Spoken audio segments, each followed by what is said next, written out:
केदारनाथ उपचुनाव में बीजेपी की बड़ी जीत हुई है। आशा नौटियाल 5,623 वोटों से जीती हैं। आशा नौटियाल ने कांग्रेस के मनोज रावत को बड़ी शिकस्त दी है, तो आशा नौटियाल को 23,814 वोट मिले हैं, जबकि कांग्रेस के मनोज रावत को 18,191 वोट मिले।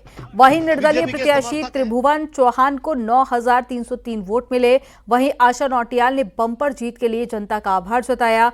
वहीं आशा नौटियाल ने कहा कि केदारनाथ के विकास कामों और रफ्तार देने के साथ में लोगों की हर दिक्कत को दूर करने पर उनका पूरा फोकस होगा।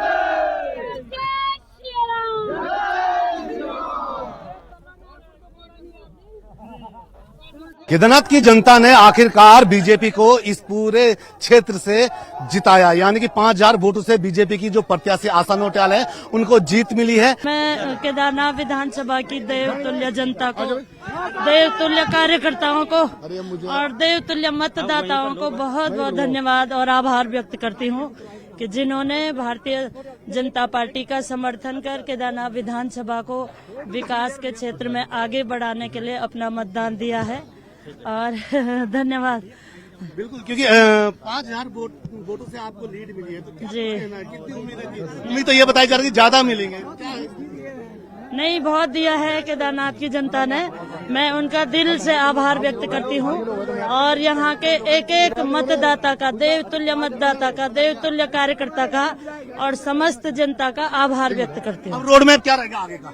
जी बिल्कुल, विकास का रहेगा, विकास को आगे बढ़ाने का रहेगा। क्या कुछ मुद्दे रहेंगे विकास के आगे के? देखिए, बिजली, पानी, सड़क, यातायात और जहाँ शिक्षा की जरूरत है, स्वास्थ्य की है, उन मुद्दों पे काम करेंगे। बिल्कुल, ये थे आशा नौटियाल, विधायक कह सकते हैं, विधायक केदारनाथ, क्योंकि केदारनाथ की जनता ने इन्हें यहाँ से भरपूर मतों से, यानी 5,000 से ज्यादा की जो वोटों से इनको यहाँ से जिता के विधानसभा के लिए भेजा है। कैमरा सहयोगी संदीप के साथ मैं सत्येंद्र बर्तवाल, न्यूज 18 केदार घाटी। केदारनाथ उपचुनाव में जीत के बाद देहरादून में सीएम पुष्कर सिंह धामी का मेगा रोड शो हुआ। सीएम आवास से लेकर बीजेपी ऑफिस तक ये रोड शो हुआ। सीएम धामी ने इस दौरान सभी का अभिवादन स्वीकार किया और देहरादून बीजेपी ऑफिस में सीएम पुष्कर सिंह धामी का भव्य स्वागत किया गया। सीएम धामी ने केदारनाथ जीत के लिए एक बार फिर से जनता का आभार जताया। वहीं सीएम धामी ने कार्यकर्ताओं से आगे होने वाले चुनावों की तैयारियों में जुटने को कहा गया और सीएम धामी ने कहा है कि आगे निकाय और त्रिस्तरीय पंचायत चुनाव होने हैं और उनमें भी एक टीम की तरह मिलकर काम करना है। मुख्यमंत्री ने कार्यकर्ताओं से कहा कि हम सेमीफाइनल जीते हैं, अभी फाइनल की तैयारी में जुटना बाकी है।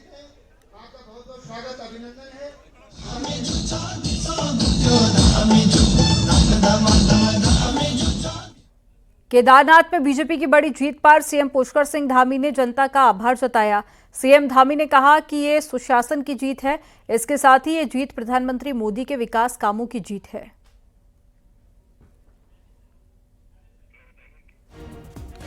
तो मुख्यमंत्री पुष्कर सिंह धामी ने प्रधानमंत्री मोदी का धन्यवाद दिया और साथ ही कहा कि ये पीएम नरेंद्र मोदी की नीतियों की जीत हुई है और प्रधानमंत्री मोदी की वजह से ये जीत हुई है। और तस्वीरें आप देखिए, आज बधाई देने वालों का तांता लगा रहा और साथ ही आतिशबाजी भी की गई। मुख्यमंत्री पुष्कर सिंह धामी ने रोड शो भी किया जिसमें जनता का आभार व्यक्त किया। बीजेपी की जीत, और बीजेपी को इस जीत की बहुत उम्मीद थी, लेकिन एक उपचुनाव इतना बड़ा चुनाव बन गया जिसकी देश भर में चर्चा थी। तो केदारनाथ जीत के बाद मुख्यमंत्री पुष्कर सिंह धामी इस वक्त न्यूज 18 में हमारे साथ। सर, सबसे पहले आपको शुभकामनाएं। जी, बहुत धन्यवाद आपका। जो उम्मीद थी वो रिजल्ट मिला।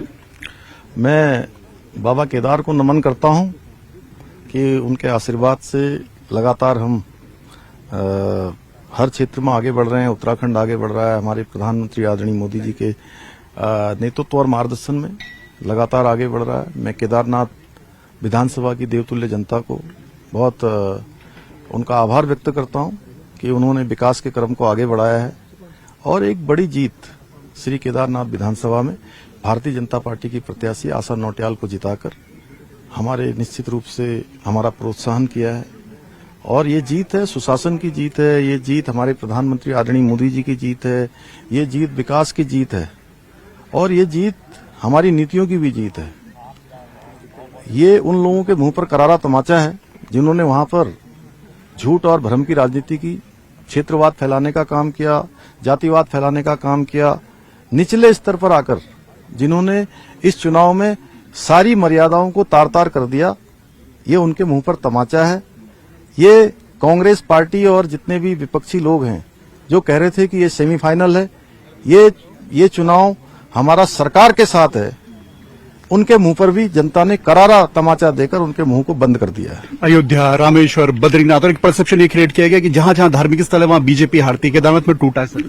मैंने पहले ही कहा था कि इनका जो भ्रम है, जो ये कह रहे हैं, ये श्री बाबा केदार की कृपा से केदारनाथ में आकर पूरी तरह से ध्वस्त हो जाएगा और वही ध्वस्त हो गया। आप क्या मानते हैं केदारनाथ के इस चुनाव में, क्योंकि यात्रा बीच में आपदा की स्थितियां बनी, दिल्ली के मंदिर का जिक्र रहा, यात्रा शिफ्टिंग की बात रही, आपने हर बात का मंच से जवाब दिया, तो पब्लिक पे इस बात का असर नहीं था? पब्लिक के दिमाग में ये बातें नहीं गई जो कांग्रेस डालना चाहती थी?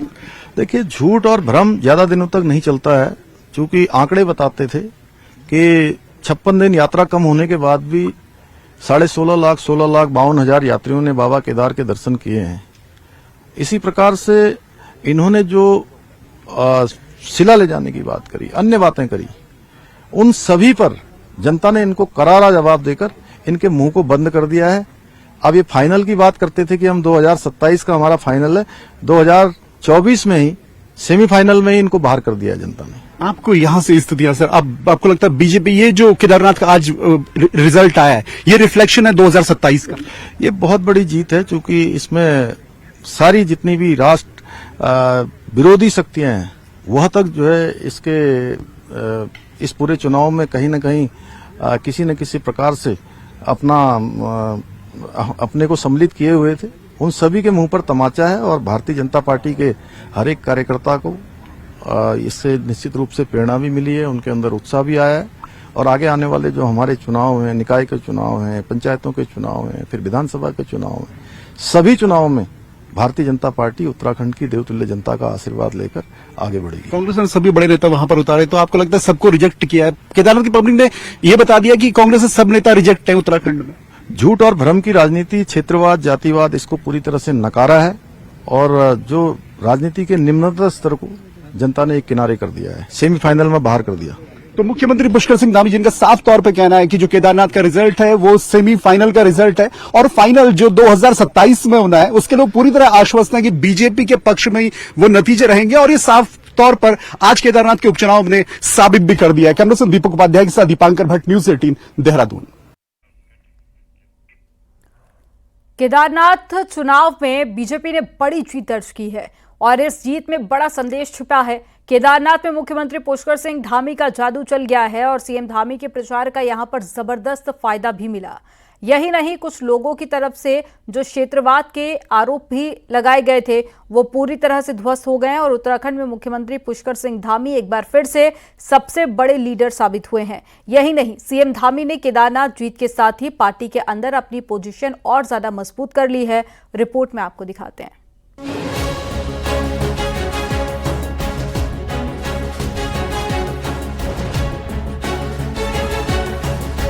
उत्तराखंड की केदारनाथ सीट पर कांटे की टक्कर में सत्ताधारी भारतीय जनता पार्टी की आशा नौटियाल 5000 से ज्यादा वोटों से जीत गईं। केदारनाथ विधानसभा में उपचुनाव वहां की बीजेपी विधायक शैला रानी रावत का असमय निधन हो जाने की वजह से हुआ। इसी साल जुलाई में जब बद्रीनाथ विधानसभा उपचुनाव में सत्ताधारी बीजेपी को हार मिली तो कांग्रेस ने उसे देश की बदलती हुई राजनीति का सिंबल बताया। लेकिन 4 महीने बाद हुए केदारनाथ उपचुनाव में बाजी पलट गई और पार्टी अपनी सीट संभालने में कामयाब रही।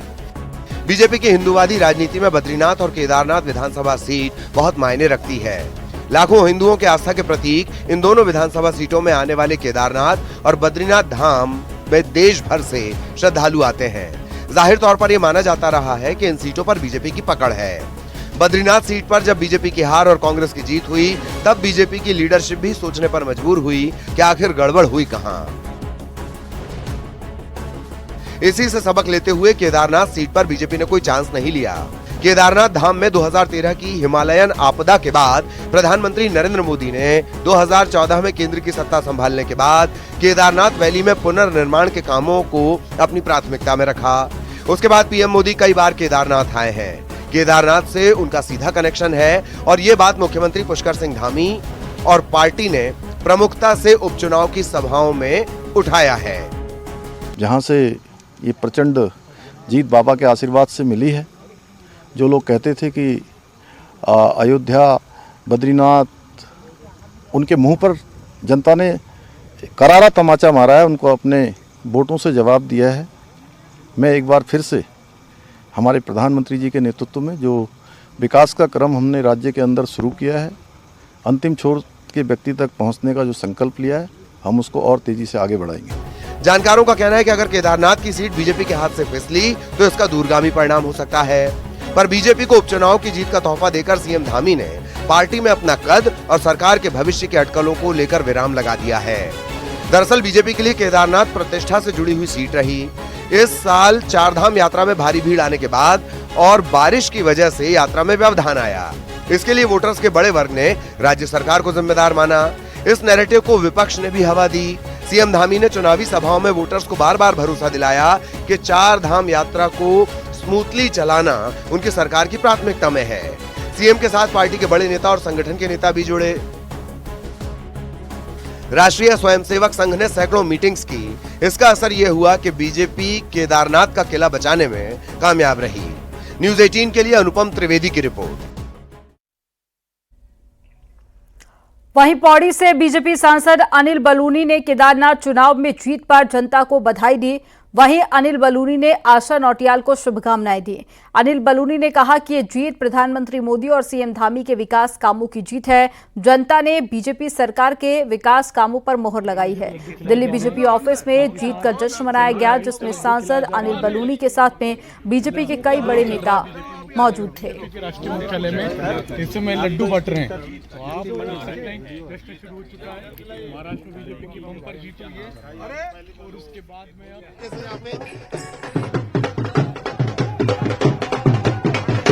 महिलाएं, बुजुर्ग जो हैं वो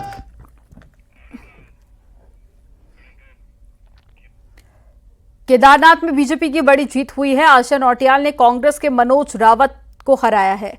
वहीं उपचुनाव में बीजेपी की जीत के बाद में प्रदेश अध्यक्ष महेंद्र भट्ट ने जनता का धन्यवाद दिया। महेंद्र भट्ट ने कहा कि जनता ने प्रधानमंत्री मोदी और सीएम धामी के विकास कामों पर मोहर लगाई। वहीं जनता ने कांग्रेस की नकारात्मक राजनीति को नकारा है। केदारनाथ की संपूर्ण जनता को बधाई देता हूं, शुभकामनाएं देता हूं। अपने प्रत्याशी आशा नौटियाल जी को भी मैं बधाई देता हूं और जितने कार्यकर्ताओं ने रात दिन परिश्रम करके इस जीत को ऐतिहासिक जीत बनाने का काम किया है, ऐसे सब कार्यकर्ताओं के प्रति भी मैं आभार व्यक्त करता हूं। और मैं कह सकता हूं कि जिस प्रकार से कांग्रेस के द्वारा देवभूमि के देवतुल्य स्वरूप पर बार बार प्रहार करने का जो प्रयास किया जा रहा था, केदारनाथ धर्मस्थल की जनता ने कांग्रेस को मुंहतोड़ जवाब दिया है। और प्रदेश के मुख्यमंत्री पुष्कर धामी जी और देश के प्रधानमंत्री नरेंद्र मोदी जी का जो केदारनाथ के प्रति जो भाव है, उस पर एक बड़ा जनादेश मैं कह सकता हूँ आज का जनादेश है। सर, लगातार प्रधानमंत्री नरेंद्र मोदी बाबा केदारनाथ के दर्शन करते जाते रहे हैं। तमाम बड़े प्रोजेक्ट केंद्र सरकार चला रही है, राज्य सरकार लगातार काम कर रही है। उसके बावजूद कांग्रेस ये कह रही थी केदारनाथ में कुछ विकास नहीं हुआ, उसके चलते वो जनता जो है उनका साथ देगी। देखिए, कांग्रेस को मैंने कहा ना, शुरू से ही हम जब इस बात को कहते हैं कि जिस प्रकार का उस क्षेत्र के विकास के लिए देश के प्रधानमंत्री का जो योगदान है, अब कनप्यार तक रेल लाइन जाएगी तो उसको भूल तो नहीं सकते। गोचर तक हवाई पट्टी चलेगी, उसको दुनिया भूल देख अपने आंखों से देख रही है। और जिस प्रकार ऑल वेदर रोड के माध्यम यात्रा जो हर वर्ष बढ़ रही है, इस बार तो ज्योतिष गणना के अनुसार 56 दिन कम यात्रा थी, लेकिन तो भी पिछली बार ज्यादा यात्री आए। लेकिन कांग्रेस ने वहां की जनता को गुमराह करने का प्रयास किया, वहां की यात्रा को जो प्रभावित करने का प्रयास किया, वहां के कारोबार को जो बार बार धरने, प्रदर्शन और केदारनाथ प्रतिष्ठा यात्रा के नाम पर जिस प्रकार का गुमराह करने का जो चेष्टा की थी, वहां की जनता ने कांग्रेस को मुंह तोड़ जवाब दे दिया है। और देश के प्रधानमंत्री जी हों, हमारे प्रदेश के मुख्यमंत्री जी हों, हमारे सरकार के मंत्रियों ने जिस प्रकार क्षेत्र के विकास के लिए काम किया, उसका जनादेश आज की तारीख में हमको प्राप्त हो रहा है। केदारनाथ उपचुनाव में हार के लिए कांग्रेस ने निर्दलीय उम्मीदवार को मिले वोटों के जिम्मेदार ठहराया है। और पीसीसी चीफ करण माहरा का कहना है कि केदारनाथ का चुनाव पार्टी पूरी एकता के साथ में लड़ी है, लेकिन बीजेपी ने सत्ता का दुरुपयोग किया। बावजूद इसके अगर निर्दलीय उम्मीदवार के साथ तालमेल हो जाता तो तय था कि बीजेपी आसानी से चुनाव हार जाती। साथ ही माहरा ने कहा है कि भले ही बीजेपी इस जीत से उत्साहित हो, लेकिन विपक्षी उम्मीदवारों को मिले वोट ये साबित करते हैं कि केदारनाथ की जनता उनके साथ नहीं है।